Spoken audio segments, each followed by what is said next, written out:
स्वागत है दोस्तों आपका अपने चैनल पढ़ाई लिखाई में। आज हम एक और इम्पोर्टेंट टॉपिक लेकर आए हैं आप लोगों के सामने। देखिए टॉपिक क्या है, ग्रीन हाउस इफेक्ट। ठीक है, ये टॉपिक हम क्यों डिस्कस कर रहे हैं, अभी हाल ही में 11 अक्टूबर 2020 को एक क्वेश्चन पूछा गया यूपी PCS के एग्जाम में। ठीक है, क्वेश्चन ये था, without green house effect the average temperature of the earth would be, यानी कि अगर ग्रीन हाउस इफेक्ट ना हो तो उस समय, इसके अभाव में हमारी अर्थ का टेम्परेचर क्या होगा। ठीक है, तो ऑप्शन इस तरह से दिए थे, 0 डिग्री सेल्सियस, -18, 5 और -20। ठीक है, तो एक टेम्परेचर जो था ये 5, ये केवल 0 से ऊपर था, बाकी 0 या 0 से नीचे थे। ठीक है, तो इससे हमें ये समझ में आ रहा है कि भाई टेम्परेचर का क्या इफेक्ट होगा अगर ग्रीन हाउस इफेक्ट ना हो। ठीक है, तो क्या हमारे लिए ग्रीन हाउस इफेक्ट जरूरी है। तो देखिए आजकल हम लोग एनवायरनमेंट, ठीक है, इन सब चीज़ों को बहुत ज़्यादा सुन रहे हैं, तो हम दिमाग में क्या आता है, जरा सी गर्मी हुई नहीं कि हम चिल्लाने लगते हैं, अरे ग्रीन हाउस इफेक्ट की वजह से इतनी गर्मी हो रही है, इतनी गर्मी हो रही है, पोल्यूशन हो रहा है, CO2 बढ़ गई है। ठीक है, तो इस टाइप की चीज़ें हमारे दिमाग में आती रहती हैं। लेकिन आप जान लीजिए ग्रीन हाउस इफेक्ट होना जितना नुकसानदेह है, एक लिमिट से अधिक होना जितना नुकसानदेह है, लेकिन एक लिमिट में होना उतना फ़ायदेमंद भी है। ठीक है, तो ये हमेशा एक निगेटिव टर्म नहीं है कि ग्रीन हाउस इफेक्ट है, ग्रीन हाउस इफेक्ट हो गया, पता नहीं कितना बड़ा नुकसान हो गया हम लोगों के लिए। तो देखिए क्या होता है ग्रीन हाउस इफेक्ट एक्चुअली में।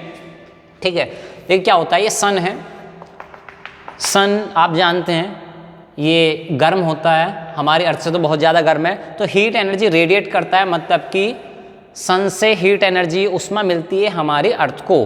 किस तरीके से, विकिरण यानी कि रेडिएशन के थ्रू। ठीक, अब क्या होता है, यहाँ से जो रेज आती हैं, ठीक है, एनर्जी आती है, वो किस में आती है, फोटोन की फॉर्म में आती है, यानी यहाँ से एनर्जी आ रही है। अब क्या होता है, देखो अर्थ के चारों तरफ भी क्या है, गैसों का एक गुबार भरा हुआ है, यानी गैसेस भरी हैं, एटमॉस्फेयर है, वातावरण है। तो इन गैसों में कुछ गैस हैं जैसे कि CO2 हो गया, कार्बन डाइऑक्साइड, CH4 मीथेन हो गई, ठीक है, CFC क्लोरोफ्लोरोकार्बन हो गई, इस टाइप की चीज़ें। ठीक है, और भी बहुत सारी NOx हो गया आपका, नाइट्रोजन ऑक्साइड या NOx भी हो गई, इस टाइप की चीज़ें हैं बहुत सारी। और हाँ, वाटर वेपर, ठीक है, वाटर वेपर, ठीक है, ये भी होता है, यानी भाप टाइप की जैसे होती है, वेपराइजेशन जो होता रहता है नदियों से, खेतों से, ये वेपराइजेशन जो होता है, वाटर वेपर भी एटमॉस्फेयर में घुल जाती है।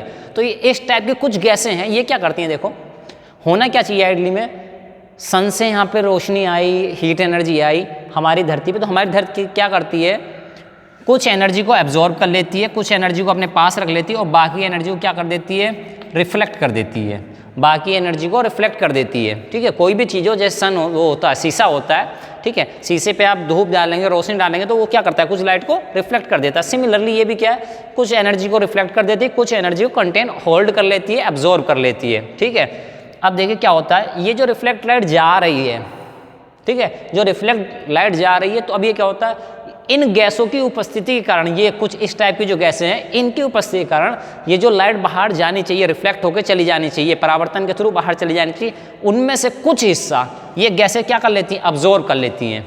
ठीक है, क्या कर लेती हैं, अब्जॉर्ब कर लेती हैं, सोख लेती हैं। यानी कि धरती को जितना गर्म होना चाहिए, भाई उसने तो एनर्जी अब्जॉर्ब कर ली थी, तो जितना गर्म हो सकता था हुआ, लेकिन जो रिफ्लेक्ट वापस जा रही थी उसमें से भी कुछ हिस्सा ये क्या करती हैं, ये गैसेस अब्जॉर्ब कर लेती हैं। उसके क्या होता है, ये बाहर का वातावरण जो क्या है, गर्म हो जाता है, गर्म हो जाता है, मतलब धरती जितनी गर्म होनी चाहिए उससे कुछ ज़्यादा गर्म होने लगती है, तब वो चीज़ हमारे लिए नुकसानदायक होती है। तो इस चीज़ को कहते हैं ग्रीन हाउस इफेक्ट। इन गैसों की उपस्थिति के कारण कुछ एक्स्ट्रा अमाउंट में जो हीट जनरेट हो रही है, बन रही है, गर्म हो रही है हमारी धरती, उसको कहते हैं ग्रीन हाउस इफेक्ट। ठीक है, तो ये देखिए किस तरह से फायदेमंद है, किस तरह से ये नुकसानदेह है। ठीक है, तो देखिए क्या है नुकसानदेह क्या है भाई, अगर अर्थ का टेम्परेचर एक लिमिट से ज़्यादा बढ़ने लगेगा, हमारा शरीर है 37 डिग्री सेल्सियस होता है, ठीक है, अगर टेम्परेचर 1 डिग्री बढ़ जाए तो कितना बुखार आ जाता है, हम 100 के आसपास पहुँचे, फ़ारेनहाइट की बात करें 100 फ़ारेनहाइट में पहुँच जाते हैं। तो यानी टेम्परेचर बढ़ना एक बहुत बुरी चीज़ है, डिसएडवांटेज हमारे लिए। लेकिन कब, अगर भाई इतना बढ़ जाए कि ग्लेशियर वगैरह मेल्ट होने लगे, ठीक है, धूप ज़्यादा होने चाहिए लगे, तो उससे क्या होगा, बीमारियाँ उत्पन्न होंगी, गर्मी बढ़ने लगेगी, तो ये सारी बीमारियाँ जनरेट होने लगेंगी, पिघलने लगेंगे ग्लेशियर वगैरह जो है, समुद्र लेवल बढ़ने लगेगा, सी लेवल जो है बढ़ने लगेगा, बाढ़ वगैरह इस टाइप की चीज़ें आने लगेंगी। तो यानी एक लिमिट तक हो तो हमारी अर्थ के लिए सही चीज़ है, लेकिन लिमिट से ज़्यादा हो तो क्या होगा, वो नुकसान देने लगेगा हमको, ठीक है। तो हमको इसी को कंट्रोल करना है, ठीक है। अब ये कैसे होगा, यानी कि हमारे एटमॉस्फेयर में ये जो CO2 है सबसे ज़्यादा ये नुकसान पहुंचाती है। तो इस CO2 जितनी कम हो, उपस्थिति इसकी जितनी कम हो, उतना हमारे लिए अच्छा है, ठीक है। और भी गैसें CH4, वाटर वेपर, ये सब भी नुकसान पहुंचाती है, लेकिन उनमें भी जो सबसे ज़्यादा नुकसान पहुंचाती है वो होती है CO2, ठीक है। अब देखिए क्या है, CFC है, तो भाई शेविंग क्रीम में यूज़ करते हैं CFC निकलती है, कृषि करते हैं, खेती करते हैं, मेथेन निकलती है, ठीक है। और क्या होता है, ये सब चीज़ें हैं, ये एक्टिविटी हम बंद नहीं कर सकते, ठीक है, लेकिन हमको इसको लिमिटेशंस में लाना पड़ेगा, लिमिट करना पड़ेगा, कंट्रोल करना पड़ेगा। तो देखिए अब क्या है, अब भाई ये होल्ड क्यों कर रहा है, ये ऐसे निकल के जा रही हैं। अब समस्या क्या हुई, अगर ग्रीन हाउस इफेक्ट ना हो तो हमें क्या दिक्कत होने वाली है, ग्रीन हाउस इफेक्ट नहीं होगा तो हमारी अर्थ को एनर्जी नहीं मिलेगी, जो एनर्जी उसको मिलनी चाहिए थी वो एनर्जी उसको नहीं मिल पाएगी, ठीक है। यानी अर्थ को जो एनर्जी सन से मिल रही थी हीट की फॉर्म में, वो एनर्जी नहीं मिलेगी। तब क्या होगा, हमारी धरती ठंडा होना शुरू हो जाएगी, अर्थ ठंडी होगी, उसका टेम्परेचर घटना शुरू हो जाएगा, और घटते घटते कहाँ तक पहुँच जाएगा, तो देखिए घटते घटते पहुँच जाएगा -18 डिग्री सेल्सियस। -18 आप समझ रहे हैं, 0 पे बर्फ जम जाती है, आइस बन जाती है, ठीक है। और -18 पे क्या होगा, यानी यहाँ पे आप कह सकते हैं हिमयुग आ जाएगा, एक हिमयुग, ठीक है, सब कुछ जमने लगेगा, ठीक है। तो ऐसी स्थिति में ना तो खेती हो पाएगी, ठीक है, आप भी जिंदा नहीं रह पाएंगे, सर्वाइव भी नहीं कर पाएंगे आप लोग, ठीक है। तो ये हमारे लिए बहुत नुकसान की चीज़ है। हाँ, तो क्वेश्चन का इंपॉर्टेंट पॉइंट क्या था, ये डाटा, ठीक है। ये जो वैल्यू है -18 डिग्री सेंटीग्रेड, आज UP PCS में आया है, कल को और भी बहुत सारे एग्जाम में आ सकता है, या हो सकता है 1-2 एग्जाम में पहले भी आ चुका हो, ठीक है। तो इंपॉर्टेंट क्वेश्चन है, ठीक है, इसको ध्यान रखेंगे आप लोग। तो ऐसा होता है, ठीक।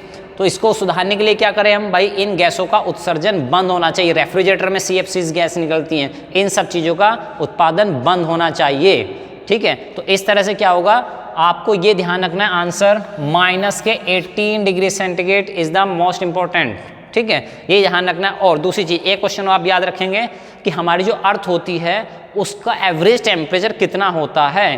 तो एवरेज टेम्परेचर जो हमारी अर्थ का है वो है 14 से 15 डिग्री सेल्सियस, ठीक है, यानी 14 to 15 degree Celsius average temperature है, ठीक है। तो कहीं कहीं ऑप्शन में 14 दिया, अगर 2 ऑप्शन दिए हो 14 और 15, तब आपको 14 पे टिक प्रीफर करना है, इसको इस पर टिक मानना पहले, नहीं तो 14 या 15 में से कोई एक आपको ऑप्शन में देगा। तो ये भी ध्यान रखना है कि हमारी अर्थ का जो नॉर्मल टेम्परेचर, एवरेज टेम्परेचर है वो कितना रहता है, 14 डिग्री सेल्सियस रहता है, ठीक है। Thank you.